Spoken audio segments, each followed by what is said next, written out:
नमस्कार, मैं आपका मित्र सर्वमित्र। मसला है यूपी चुनाव का एग्जिट पोल। आप इंतजार कर रहे होंगे कि यूपी चुनाव का एग्जिट पोल क्या कहता है, किसकी सरकार बनने जा रही है यूपी में, कौन मुख्यमंत्री बनेगा, क्या किसी पार्टी को बहुमत भी मिलेगा या फिर सरकार जोड़ तोड़ की बनेगी, देखना होगा। हालांकि पिछले कई इलेक्शन में यूपी जो है वो किसी एक पार्टी को बहुमत देता आया है, तो क्या इस बार भी किसी एक पार्टी को बहुमत मिलेगा, इस पर बात करते हैं। हालांकि यूपी बहुत बड़ा है, 403 सीटें, देश का सबसे बड़ा राज्य है।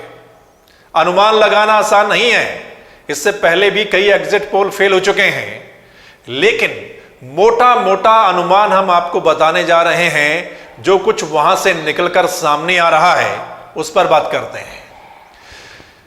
आपको पता है पिछली बार बीजेपी को बम्पर सीटें मिली थी, 312 सीटें, लेकिन इस बार लगता है कि बीजेपी को काफी बड़ा नुकसान पिछली बार के मुकाबले हो सकता है।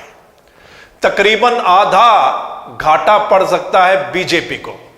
जितनी पिछली बार सीटें मिली थी उससे आधा नुकसान हो सकता है बीजेपी को। वहीं Samajwadi party plus RLD plus दूसरी जो पार्टियां हैं उनको तकरीबन 4 से 5 गुना फायदा होता दिखाई दे रहा है। यानी एसपी जो प्लस है, समाजवादी पार्टी प्लस दूसरी पार्टियां जिनके साथ उनका गठबंधन है, उनको तो 4-5 गुना मुनाफा इस बार होता हुआ दिखाई दे रहा है, क्योंकि पिछली बार उनकी 47 सीटें आई थी, आपको याद होगा, लेकिन इस बार 4-5 गुना ज्यादा फायदा उनको दिखाई दे रहा है। वहीं बसपा की बात करें तो तकरीबन पिछली बार भी 19 सीटें मिली थी, इस बार भी उसके आसपास ही बसपा जो है वो दिखाई दे रही है। पिछली बार से उनको भी नुकसान होता हुआ दिखाई दे रहा है। कांग्रेस को पिछली बार भी कम सीटें मिली थी, इस बार भी ज्यादा की उम्मीद उनके पास नहीं है, लेकिन हो सकता है पिछली बार से थोड़ी ज्यादा सीटें कांग्रेस को मिल जाएं। चलिए अब आते हैं जिसका आपको इंतजार है कि नंबर क्या रहेंगे, कितनी कितनी सीटें आ सकती हैं।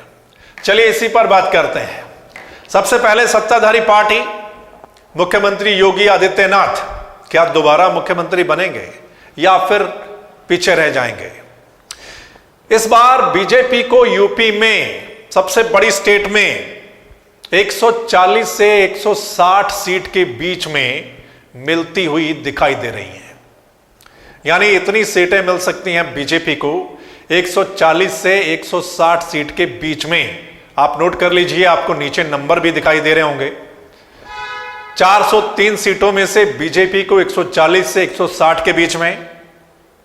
दूसरी ओर समाजवादी पार्टी, जिनको हमने देखा बहुत भीड़ उनकी रैलियों में दिखाई दे रही थी, समाजवादी पार्टी प्लस जयंत चौधरी की जो पार्टी है आरएलडी और कई पार्टियां जो छोटी पार्टियां थी उनका साथ उनको मिला था, उनको रिस्पांस अच्छा मिलता हुआ दिखाई दे रहा है और ऐसा लग रहा है कि उनको बहुमत मिल सकता है इस बार।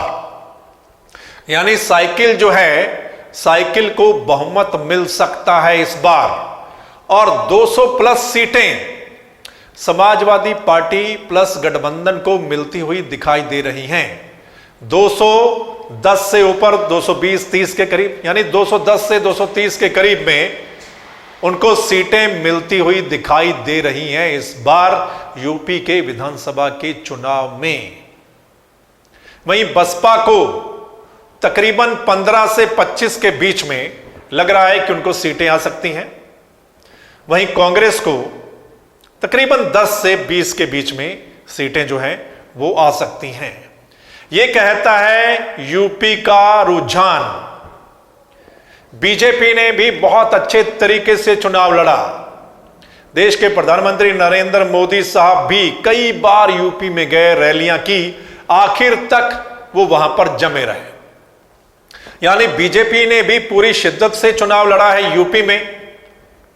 वहीं समाजवादी पार्टी ने भी पूरा जोर लगाया है, उनकी सहयोगी पार्टियों ने भी पूरा जोर लगाया है। हालांकि बीएसपी उस हिसाब से इस बार चुनाव में नजर नहीं आई जिस हिसाब से उनकी पार्टी है। कांग्रेस की ओर से भी प्रियंका गांधी ने पूरा जोर लगाया है इस बार यूपी में। देखना होगा क्या कुछ होता है। बीजेपी जो है वो अपराध यानी उनकी पार्टी ने, उनकी सरकार ने कम किया, ये उनका बड़ा मुद्दा था। यानी कि योगी आदित्यनाथ के राज में क्राइम पर कंट्रोल हुआ है, ये उनका बड़ा मुद्दा था। वहीं समाजवादी पार्टी ने और कई मसलों पर, नौकरियों के मामले में या और दूसरे कई मसले थे, उन पर घेरने की कोशिश की। खैर पता चलेगा 10 मार्च को कि किस पार्टी को कितनी सीटें आती हैं, वो खैर उस दिन ही पता चलेगा। लेकिन कुल मिलाकर जो अनुमान, जो अंदाजा, जो लोग बोल रहे हैं, जो वहां से सामने आ रहा है वो ये कि इस बार लगता है समाजवादी प्लस गठबंधन सरकार बना सकता है। 200 से प्लस सीटें जो हैं वो उनको मिल सकती हैं इस बार। वहीं बीजेपी को पिछली बार के मुकाबले काफी नुकसान हो सकता है और वो शायद नीचे रह जाए, बहुत नीचे उनका नंबर रह जाए। नीचे आपको नंबर दिखाई दे रहे हैं कि किस पार्टी को कितनी कितनी सीटें जो हैं इस बीच में मिल सकती हैं। हमने तकरीबन 20 सीट का फासला रखा है क्योंकि इतना बड़ा स्टेट, बहुत सारी सीटों पर टक्कर है, मुकाबला है, उसको देखते हुए आपका क्या कुछ कहना है, आपने भी बताना है। आप क्या सोच रहे हैं यूपी के चुनाव को लेकर? आपको क्या लग रहा है? क्या ये जो एग्जिट पोल हमने आपके साथ साझा किया है, क्या आप इससे सहमत हैं या आपकी राय क्या है, ये आपने भी हमें बताना है। कौन सा फैक्टर काम किया है ये भी आपने हमें बताना है। आपने ये भी देखा होगा कि जो किसान आंदोलन हुआ था और यूपी का एक हिस्सा, खासकर पश्चिमी यूपी में बहुत बड़ा प्रभाव था, क्योंकि जो टिकैत बंधु हैं वो वहां से आते हैं, उनकी यूनियन वहां की है।